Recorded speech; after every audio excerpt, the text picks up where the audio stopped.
आ गईले आसिन के महीना जितिया के दिन मानी हो सासू हमें करवाई जितिया बड़तिया त अष्टमी के दिन मानी हो सासू हमें करवाई जितिया बड़तिया त अष्टमी के दिन मानी हो। इतना बचनिया सासू सुनेली बिरहन बोलिया बोलेली हो बहुआ जेकरा रहे गोदी में बलकवा ओही रे जितिया काड़ी ले है बहुआ जेकरा रहे गोदी में बलकवा ओही रे जितिया काड़ी ले है। इतना बोलिए सासू हटिया गईले नदी बजरिया गईले हो ललना हमें धानी ठोकली के बड़िया से जड़िया जाके खाड़ भैली हो ललना हमें धानी ठोकली के बड़िया से जड़िया जाके खाड़ भैली हो। सेजिया सोलते तो हूँ सैया सड़ बगुनया गड़ हो सैया लाई दाना सौ से के ताड़िया त जितिया के दीना मानी हो सैया हमें करवाई जितिया बड़तिया त अष्टमी के दीना मानी हो। इतना बचनिया पियवा सुनले सुना हूँ न पावले हो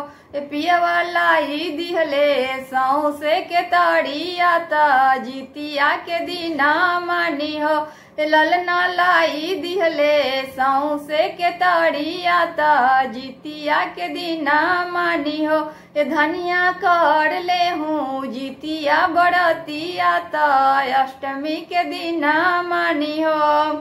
सौसे के तड़िया हम आंगन में रखली ओ हरिया ओ ठंगा दिहली हो ललना लोटवा के कलसा बनाउली कुसा के जित महल देवता हो ललना लोटवा के कलसा बनाउली कुसा के जित महल देवता हो ललना कड़ी ले लिया जितिया बड़तिया आंगन माँ उठै सोहर हो जितिया पूजिए हम खाड़ भैली निहुर के गोड़वा लागेली हो ललना आंगन में खेला है बलकवा आंगन माँ उठै सोहर हो ललना आंगन में खेला है बलकवा आंगन माँ उठै सोहर हो ललना जित महल देवता दिहालन बलकवा आंगन माँ उठै सोहर हो। सासु मोरा आएला ना हटिया से ना नदिया मोर बजरिया से हो बहुआ खोल दाना बजरा के बड़िया आंगन हम आए बहो बहुआ खोल दाना बजरा के बड़िया आंगन हम आए बहो। एक हाथ खोलली के बड़िया दूसरे हाथे गोड़वा लगली है बहुआ कहाँ पैला गोदी में ललना आंगन माँ उठै सोहर है बहुआ कहाँ पैला गोदी में ललना आंगन माँ उठै सोहर है सासू जित मल देवता दिहलन ललना आंगन माँ उठै सोहर है सासू जित महल देवता दिहले ललना आंगन माँ उठै सोहर सासू सैया मोरा लायलन के ताड़िया आंगन माँ उठै सोहर